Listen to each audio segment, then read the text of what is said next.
welcome back to the channel Video Refining. இன்னைக்கு வந்து ரொம்பவே happy and excited இருக்கேங்க. ஏன்னா இன்னைக்கு நான் வந்து ஒரு challenge வீடியோட வந்திருக்கேன். இந்த challenge வீடியோ எதுக்கு அப்படினு பாத்தீங்கன்னா hair care challenge தான்.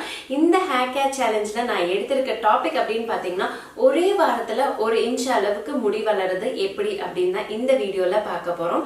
நிறைய பேர் என்கிட்ட வந்து கேட்டிருந்தீங்க hair care சீரிஸை கண்டினியூ பண்ணுங்கன்னு. நிறைய DIY எல்லாம் ட்ரை பண்ணேன். பட் இந்த DIY வந்து எனக்கு சூப்பரா ரிசல்ட் கிடைச்சது. அத கண்டிப்பா உங்க கூட ஷேர் பண்ணனும்னு தோணுச்சு. அதனால இந்த வீடியோ உங்களுக்காக. பட் பிஃபோர் தட் நான் வந்து ஒரு குட்டியா ஏன் சோக கதையை நீங்க கேளுங்க. ரொம்ப ஒரு சோகமான கதை நடந்திருக்கு. அது என்னன்னு தெரிஞ்சுக்கணும்னா தொடர்ந்து பார்த்துட்டே இருங்க. இப்போ சில பேர் வந்து சொல்வீங்க எனக்கெல்லாம் உங்க சோக போரிங் கதைலாம் வேண்டாம் அப்படின்னு நீங்க ஃபீல் பண்ணீங்கன்னா இந்த வீடியோவை கொஞ்சம் ஃபார்வர்ட் பண்ணி பாருங்க. அதுல வந்து DIY வந்து காமிச்சிருப்பேன். அதை வந்து நீங்க வந்து ட்ரை பண்ணுங்க. உங்களுக்கு நல்ல ரிசல்ட் இருக்கும். பட் என் சோக கதையை கேட்கணும்னு நினைக்கிறவங்க ப்ளீஸ் என் கூட இப்படியே கண்டினியூ பண்ணுங்க. இப்போ நீங்க என்ன இன்ஸ்டாகிராம்ல ஃபாலோ பண்ணிட்டு இருந்தீங்கன்னா கண்டிப்பா உங்களுக்கு தெரிஞ்சிருக்கும். நான் வந்து ஹேர் கட் பண்ணது மும்பை போறதுக்கு முன்னாடி வந்து ஹேர் கட் பண்ணேன். அப்பவே வந்து நிறைய பேர் வந்து கோச்சிட்டீங்க, டிஎம்ல வந்து கேட்டிருந்தீங்க ஏன் வந்து ஹேர் கட் பண்ணீங்கன்னு. ஆங்கிரி பேர்ட் ஆயிட்டீங்க நீங்க. அண்ட் இப்போ ரீசெண்டா ஓணம் vlog போட்டோம் இல்லைங்களா, அதுலயும் வந்து நிறைய பேர் கேட்டிருந்தீங்க ஏன் வந்து ஹேர் கட் பண்ணீங்கன்னு. ஸோ என் சோக கதையை வந்து நான் இங்க ஷேர் பண்றேன். நான் 1.5 வருஷத்துக்கு முன்னாடி வந்து ஹேர் கட் பண்ணேன். அப்ப வந்து லேயர் கட் மாதிரி பண்ணேன். இப்ப பார்க்கும்போது அந்த 1.5 வருஷம் நான் வந்து திரும்பி எந்த விதமான ஹேர் கட்லாம் பண்ணவே இல்லை. இப்ப பார்க்கும்போது நல்லா வளர்ந்து கீழே வரைக்கும், இடுப்புக்கு கீழே வரைக்கும் இருந்தது. ஆனா வந்து கொஞ்சம் வந்து பாக்குறதுக்கு நல்லா இல்லை. ஒரு மாதிரி லேயர் கட் பண்ணிட்டு அதை மெயின்டைன் பண்ணாம இருந்தா எப்படி இருக்கும், ஒன்னும் கீழேயும் மேலேயும் அந்த மாதிரி எல்லாம் இருந்தது. சரி நம்ம வந்து நல்ல ஒரு ஸ்ட்ரெயிட் கட் பண்ணலாம் அப்படின்னு சொல்லிட்டு நான் அந்த பிளானோட வந்து பார்லர் போனேன். பார்லர் எங்க போனேன் அப்படின்னு பாத்தீங்கன்னா நம்ம கோயம்புத்தூர்ல கிரீன் ட்ரெண்ட்ஸ்க்கு போனேன். ஸோ அங்க போனப்ப புக்கிங் கேட்டிருந்தோம். அவங்க வந்து ஒரு 1/2 hour கழிஞ்சு வாங்க அப்படின்னு சொன்னோடனே சரி 1/2 hour கழிஞ்சு போனோம். போன பிறகு அங்க உட்காந்துட்டு அங்க சர்வீஸ் பண்றவங்க வந்தாங்க. வந்துட்டு நமக்கு கேட்டிருந்தாங்க உங்களுக்கு என்ன மாதிரி கட் வேணும்னு. ஸ்ட்ரெயிட் அண்ட் நியூ வந்து என் மைண்ட்ல ஃபிக்ஸ் பண்ணியிருந்தேன். லேயர்ஸ் வந்து கண்டிப்பா போக கூடாதுன்னு நான் பிளான் பண்ணேன். ஏன்னு பாத்தீங்கன்னா நமக்கு வந்து ரொம்ப கொஞ்சம் முடி வளரும் போது அன்ஈவனா வளரும். அதை நம்ம மெயின்டைன் பண்ணணும். நம்ம அதை மெயின்டைன் பண்ண மாட்டோம். எனக்கு வந்து யூ அண்ட் ஸ்ட்ரெயிட் வந்து கம்ஃபர்டபுளா இருக்கும் அப்படின்னு சொல்லிட்டு நான் வந்து பிளான் பண்ணேன். அங்க உட்கார்ந்த பிறகு அவங்க வந்து சொன்னாங்க இல்ல கிரியேட்டிவ் ஹேர் கட் பண்றோம், ரொம்ப நல்லா இருக்கும் அப்படின்லாம் வந்து சொன்னாங்க. எங்கன்னு பாத்தீங்கன்னா இங்க இருந்து அந்த லேயர் வரும் அப்படின்னு சொல்லியிருந்தாங்க. அப்ப வந்து எனக்கு கொஞ்சம் நோ அப்படின்னு மாதிரி இருந்தது. அதுக்கப்புறமேட்டு சரி ஃபர்ஸ்ட் ஸ்ட்ரெயிட் பண்ணலாம் அப்படின்னு சொல்லிட்டு முடி வந்து கட் பண்ணலாம் அப்படின்னு சொல்லிட்டு அவங்க அன்ஈவனா இருக்க முடிய வந்து கட் பண்ணலான்னு சொல்லி அவங்க எடுத்து காமிச்சாங்க அக்கா கிட்ட. அக்காவும் தான் கூட வந்திருந்தாங்க. காமிச்சப்ப கொஞ்சமா எடுத்து கட் பண்ணியிருந்தாங்க. எடுத்துட்டு இங்கெல்லாம் வந்து உங்களுக்கு ரொம்ப தின்னிங்கா இருக்கு, நான் வந்து கட் பண்றேன் அப்படின்னு சொல்லிட்டு கட் பண்ணி இவ்வளவு தூரத்துக்கு கட் பண்ணாங்க. சரிங்களா. அதுக்கப்புறம் ஹேர் வாஷ் பண்ண சொன்னோம். ஹேர் வாஷ் பண்ணிட்டு திரும்பியும் வந்து யூ கட் பண்றேன்னு சொல்லிட்டு இல்ல என்னை வந்து பேசிஃபை பண்ணிட்டாங்க. அக்கா வந்து வெளியே போனாங்க, என்னை வந்து பேசிஃபை பண்ண ட்ரை பண்ணாங்க. கிரியேட்டிவ் ஹேர் கட் பண்ணிக்கோங்க அப்படின்னு சொன்னாங்க. கிரியேட்டிவ் ஹேர் கட் நல்லா இருக்குமா, விளாக்லாம் பண்ணலாம் நல்லா இருக்குமே அப்படின்லாம் வந்து மைண்ட்ல வந்து யோசிச்சுட்டு இருந்தேன். பட் திரும்பி எனக்கு வந்து இன்னொரு மைண்ட்ல வந்து யோசிச்சுட்டு இருந்தேன், ஐயோ அக்கா பார்த்தா திட்டுவா, வீட்டுக்கு போனா திட்டு விடுவோம், அப்புறம் முடி மொத்தமா போயிடும். நிறைய இப்ப ஹேர் கட் பண்ணும்போது நிறைய தாட்ஸ் அண்ட் எமோஷன்ஸ் வரும் இல்லைங்களா. இது பண்ணலாமா அது பண்ணலாமா, ஐயோ நல்லா இருக்குமா நல்லா இருக்காதான்னு அவ்வளோ இமோஷன்ஸ் வந்து, அதாவது மைண்ட் வந்து வெடிக்கிற அளவுக்கு எனக்கு வந்து அந்த அளவுக்கு திங்கிங் பண்ணிக்கிட்டே இருந்தேன். சரி இதெல்லாம் விட அக்காவை கூப்பிட்டு கேட்கலாம் அப்படின்னு சொல்லிட்டு அக்காவை கூப்பிட்டேன். அவங்க வெளியே வந்து உள்ளார வந்தாங்க. உள்ளார வந்த பிறகு இவங்க இப்படி கிரியேட்டிவ் ஹேர் கட் பண்றாங்க, அது போகட்டுமா அப்படின்னு எங்க அக்கா பார்த்து ஷாக்கான ஒரு விஷயம், இன்னும் முடிய பாதி காணும் அப்படின்னு மாதிரி தான் ஷாக் ஆனாங்க. ஏன்னா தலை குளிச்சுட்டு வந்த பிறகு அவங்க பாக்குறாங்க மறுபடியும் கொஞ்சம் ஹேர் கட் பண்ணாங்க. அக்கா வெளியே போன பிறகு கூடயும் இங்கேயும் வந்து உங்களுக்கு அன்இவனா தான் இருக்குன்னு சொல்லிட்டு கொஞ்சம் இன்னும் கூட கட் பண்ணாங்க. அது பெருசா எடுத்துக்கல. நான் வந்து அவங்கள ரொம்பவே நம்பினேன்.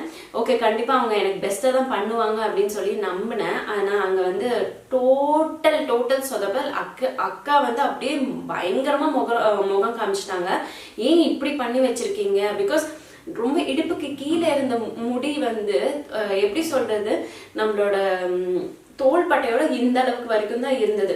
இப்ப காமிக்கிறேன், இந்த அளவுக்கு நான் இப்ப வளர்த்துனது இந்த அளவுக்கு வரைக்கும் தான் இருந்தது. எனக்கு பார்த்து அக்கா ஒரு பக்கம் கோபமா இருக்காங்க, எனக்கு ஒரு பக்கம் வந்து டென்ஷன் ஆகுது. ஐயோ முடி வந்து இப்படி ரொம்பவே கட் பண்ணிட்டாங்களா, பண்ணாங்களா பண்ணலையான்னு எனக்கு ஒண்ணுமே தெரியல. சுத்தமா அவ்வளோ ஒரு மைண்ட் வந்து பிளாங்க் ஆயிடுச்சு.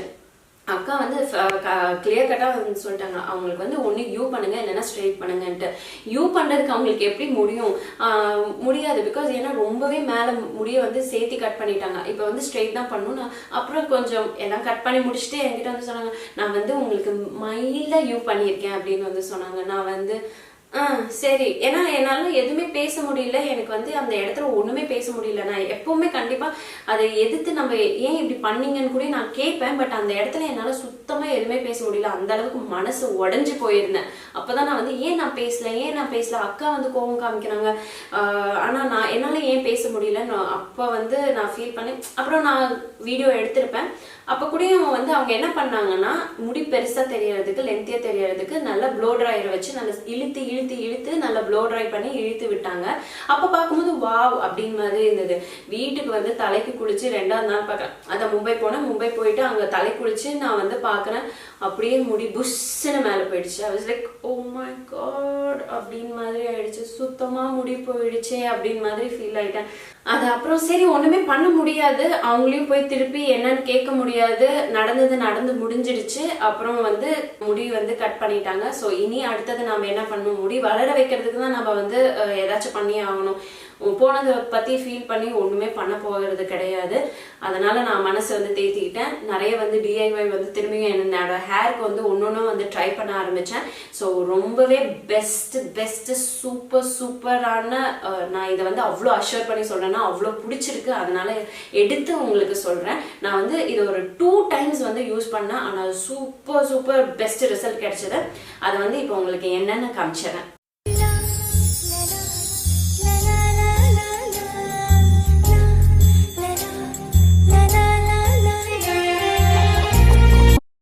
ஹேர் மாஸ்க் செய்கிறதுக்கு நான் எடுத்திருக்க பொருட்கள் பார்த்தீங்கன்னா ஃப்ரெஷ் அலோவேரா ஜெல்.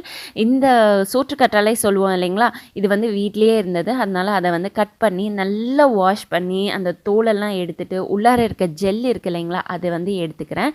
அதை வந்து மிக்ஸி ஜாரில் போட்டு வச்சிடறேன்.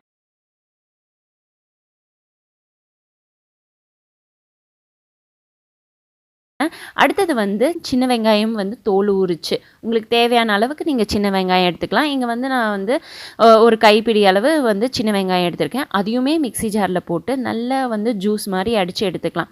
கொஞ்சமாக தண்ணி விட்டு நல்லா அடித்து எடுத்துக்கோங்க. தண்ணி விடலைனாலும் பிரச்சனை இல்லை. இந்த அலோவேரா ஜெல்லில் வர அந்த ஜெல்லே வந்து நல்லா அடிக்கிறதுக்கு, அந்த வெங்காயத்தை அடிக்கிறதுக்கு வந்து வசதியாக இருக்கும். அடுத்தது நான் என்ன பண்ணுறேன்னா, ஒரு கப்பை வச்சு வடிகட்டி வச்சு இந்த ஜூஸ் அலோவேராவும் வெங்காயம் இருக்குல்ல, சின்ன வெங்காயம், அதை வந்து ஜூஸை எடுத்துக்க போகிறோம். இந்த ஜூஸை வந்து அப்படியே கூட அப்ளை பண்ணலாம். ஆனால் அப்படி அப்ளை பண்ணால் என்ன ஆகும்னு பார்த்தீங்கன்னா, குளிச்சுட்டு வந்த பிறகு அப்படியே திரியாக என்னமோ வெள்ளை படிஞ்ச மாதிரி இருக்கும். ஏன்னா அந்த வெங்காயத்தோட டஸ்ட் இருக்கும் இல்லைங்களா, அது வந்து இருக்கும். அது போகிறதுக்கு ரொம்ப கஷ்டமாக இருக்கும். இந்த மாதிரி வடிகட்டி எடுத்துக்கிட்டோன்னா ரொம்ப நல்லா இருக்கும். அண்ட் இந்த மாதிரி டஸ்ட் மாதிரி அந்த வெள்ளை துகள்கள் மாதிரி வரவே வராது. அடுத்தது மெயின் இன்க்ரீடியன்ட் முட்டை வந்து 2 முட்டை எடுத்திருக்கேன். முட்டை வந்து நிஜமாவுமே நல்லதுங்க ஹேர் க்ரோத்துக்கு. நான் இங்கே எடுத்திருக்க எல்லாமே வந்து சூப்பராக ஹேர் க்ரோத்துக்கு ஹெல்ப் பண்ணுச்சு. ஐயோ ரொம்ப முடி கம்மியாக இருக்கே அப்படின்னு ஃபீல் பண்ணேன். பட் இந்த பேக்கை வந்து நான் தொடர்ந்து போட்டுட்ருக்கேன். எனக்கு லைவாக வந்து ரிசல்ட் தெரிஞ்சிச்சு. அதனால தான் டக்குன்னு உங்களுக்கு கண்டிப்பாக சொல்லணும் அப்படின்னு சொல்லிட்டு இந்த வீடியோவை நான் போஸ்ட் பண்ணுறேன். முட்டையை உடச்சி ஊற்றிட்டு நல்லா பீட் பண்ணி எடுத்துக்கலாம். ஸோ எல்லா 3 இன்க்ரீடியண்ட்டுமே நல்லா மிக்ஸ் ஆகட்டும்.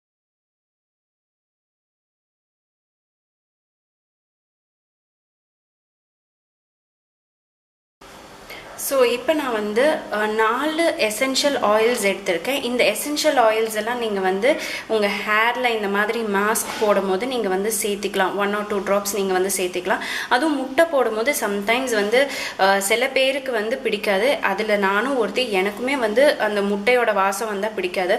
அப்போ நான் என்ன பண்ணுவேன், இல்லை பெப்பர்மெண்ட் ஆயில் யூஸ் பண்ணுவேன், எசென்ஷியல் ஆயில், இல்லைன்னா வந்து tea tree essential oil use பண்ணுவேன். இது 2 ஆயிலும் வந்து பொடுகு தொல்லையை நீக்கிறதுக்கு, பெயின் வராமல் தவிர்க்கிறதுக்கு, அப்புறம் ஹேர் க்ரோத்தை ப்ரொமோட் பண்ணுறதுக்கு ரொம்ப ஹெல்ப்ஃபுல்லாக இருக்கும். அண்ட் இந்த 2 ஆயிலையும் வந்து ஒரு மாதிரி ஒரு மின்ட்டு வாசம் வரும்.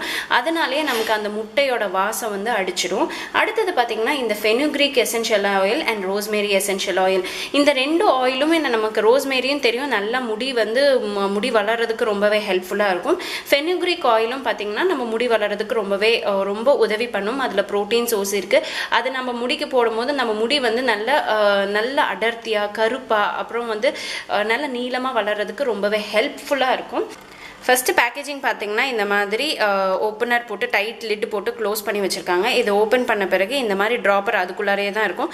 ஸோ இந்த ட்ராப்பர் பார்த்தீங்கன்னா ஃபெனுக்ரீக் ஆயில் பாருங்கள் எப்படி இருக்குன்னு. வெந்தயம் எண்ணெய், ஐயோ வெந்தயம் வாசம் தாங்க. இப்போ நான் இதில் வந்து ஒரு 1 to 2 ட்ராப்ஸ் சேர்த்துறேன். ஸோ அடுத்தது வந்து இந்த டீ ட்ரீ ஆயில். நான் இங்கே வந்து 2 ஆயில் தான் நான் காமிக்கிறேன், எல்லா ஆயிலும் நான் காமிக்கல. நான் ஃபெனுக்ரீக் ஆயில் எடுத்தேன், அடுத்தது வந்து டீ ட்ரீ ஆயில் எடுத்துக்கிறேன். ஸோ இது 2 ஆயில் தான் எனக்கு மெயின். என்னோடய தலையில் பொடுகு போகிறதுக்கு அப்புறமேட்டு முடி வந்து இந்த முட்டையோட வாசம் வராமல் இருக்கிறதுக்கு இந்த டீ ட்ரீ எசென்ஷியல் ஆயில் வந்து ரொம்ப உதவியாக இருக்கும். இப்போ இதை வந்து நல்லா மிக்ஸ் பண்ணிக்கலாம். இப்போ இது இல்லைனாலும் பிரச்சனை இல்லை, இது மட்டுமே நீங்கள் உங்கள் தலைக்கு அப்ளை பண்ணிக்கலாம். நான் என்கிட்ட இந்த எசென்ஷியல் ஆயில்ஸ் எல்லாம் இருக்குது அப்படின்னால நான் வந்து ஆட் பண்ணியிருக்கேன். உங்ககிட்ட இந்த மாதிரி எசென்ஷியல் ஆயில்ஸ் இருந்தால் ஆட் பண்ணிக்கோங்க. இல்லைன்னா நீங்கள் அப்படியே வந்து இதை அப்ளை பண்ணாலும் ஒரு ப்ராப்ளமும் கிடையாது, அதே குணங்கள் தான் கிடைக்கும், நல்ல எஃபெக்டிவாக இருக்கும். இப்போ இதை நல்லா மிக்ஸ் பண்ணி பீட் பண்ணி பாருங்கள், நல்ல ஒரு கன்சிஸ்டன்சியில் இருக்குது. இப்போ என் தலைமுடிக்கு இதை வந்து அப்ளை பண்ண போகிறேன். இந்த ஹேர் மாஸ்க்கை இப்போ நம்ம தலையில் வந்து அப்ளை பண்ண போகிறோம். நல்லா ஸ்கேல்ப் சொல்லுவாங்க இல்லைங்களா, அந்த இடத்துல மண்டேல வந்து அப்ளை பண்ணுங்கள். எல்லா இடத்துலையும் படுற மாதிரி அப்ளை பண்ணி விடுங்க. நீங்கள் தனியாக வந்து முட்டை மட்டும் போட்டிங்கன்னா எக்ஸ்ட்ரீமாக ட்ரை ஆகிறதுக்கு சான்சஸ் அதிகமாக இருக்குது. இந்த மாதிரி மெத்தட் நீங்கள் பண்ணிங்கன்னா உங்கள் முடி வந்து ட்ரையே ஆகாது, ரொம்ப நல்லா இருக்குது. உங்கள் முடி வந்து நல்ல சாஃப்டாக சில்கியாக அப்புறம் நல்ல வேகமாக முடி வளருது. முடி கொட்டுறதும் வந்து ரொம்பவே கம்மியாக இருக்குது. அந்த சொட்டை பகுதி எல்லாம் சொல்லுவாங்க இல்லைங்களா, அந்த இடத்துல கூட முடி வளர்றதுக்கு ரொம்ப ரொம்ப ஹெல்ப்ஃபுல்லாக இருக்குது. இந்த மாஸ்க்கை டெஃபினட்டாக ட்ரை பண்ணி பாருங்கள், உங்களுக்கு ரொம்ப ரொம்ப பிடிக்கும். நல்லா வந்து கையை வச்சு நான் மசாஜ் பண்ணிக்கிறேன். நல்ல சர்க்குலர் மோஷனில் வந்து மசாஜ் பண்ணி விட்டுக்கோங்க. நகம் படக்கூடாது. நம்மளோட கை விரல்கள் இருக்கு இல்லைங்களா, அந்த சாஃப்டான பகுதி தான் நம்மளோட மண்டையில் வந்து பண்ணணும். ஸோ மசாஜ் பண்ணி விட்டோன்னா பிளட் சர்க்குலேஷன் வந்து இம்ப்ரூவ் பண்ணுறதுக்கு ரொம்பவே எஃபெக்டிவாக இருக்கும். ஆட்டோமேட்டிக்காக முடியும் நல்லா வந்து வளர்கிறதுக்கு ரொம்ப ஹெல்ப்ஃபுல்லாக இருக்கும். ஹாய், நான் வந்து இப்போ தலை குளிச்சு முடிச்ச பிறகு இப்படி தான் இருக்கேன். எனக்கு வந்து வேவி ஹேரு. இப்போ வந்து ஹேருக்கு வந்து நம்ம வந்து சீரம் அப்ளை பண்ணோம். நான் வீட்லேயே செஞ்ச சீரம் தான் நான் இப்போ ரெடிமேடாக செஞ்சேன். ஸோ லாஸ்ட் டைம் இதை வந்து லைட்டாக ட்ரை பண்ணி பார்த்தா ரொம்ப பிடிச்சிருந்தது. இப்போ இந்த மாதிரி போட்டிருக்கேன். இந்த சீரமை தெரியுதா உங்களுக்கு? ஓகே, இந்த சீரமை நல்லா கையில் மசாஜ் பண்ணிவிட்டு நல்ல ஒரு வெட் கன்சிஸ்டன்சி தான் இருக்குது. இப்போ இதை வந்து என்னோட முடியல கீழே தேய்ச்சி விட போகிறேன். அந்த ஸ்ப்ளிட்டன்ஸ் வராமல் தவிர்க்கிறதுக்கு தான் மெயினாக இதை நான் பண்ணுறேன், சரிங்களா? அதனால் நான் இப்படி வந்து தேய்ச்சி விட்டேன். ஸோ இந்த மாதிரி ஒரு குட்டி கண்டெய்னரில் வந்து போட்டு வைக்க போகிறேன். நான் கொஞ்சமாக தான் ப்ரிப்பேர் பண்ணியிருக்கேன். நம்ம எப்போ வேணாலும் இது பண்ணிக்கலாம், ஈஸியாக நம்மக்கிட்ட திங்ஸ் இருந்தால் உடனே நம்ம பண்ணிக்கலாம். இனி இது வந்து கண்டிப்பாக ஒரு 2-3 தடவைக்காச்சும் ஆகும். ஸோ அதுக்கப்புறம் ஃப்ரெஷ் பேட்ச் வந்து ப்ரிப்பேர் பண்ணிடலாம். நான் இதை ஸ்டோர் பண்ணி வச்சிட்டேன். இந்த நேச்சுரல் DIY உங்களுக்கு பிடிச்சிருந்தா இந்த வீடியோக்கு லைக் பண்ணுங்க. இந்த வீடியோக்கு 2000 லைக்ஸ் வந்துச்சுன்னா இந்த ஹேர் கேர் சீரீஸை வந்து நான் கண்டினியூ பண்ணுவேன். இந்த வீடியோ பார்த்ததுக்கு ரொம்ப நன்றி. இன்னும் நிறைய வீடியோஸோட உங்களை வந்து மீட் பண்றேன். Until then, take care, tata, bye bye.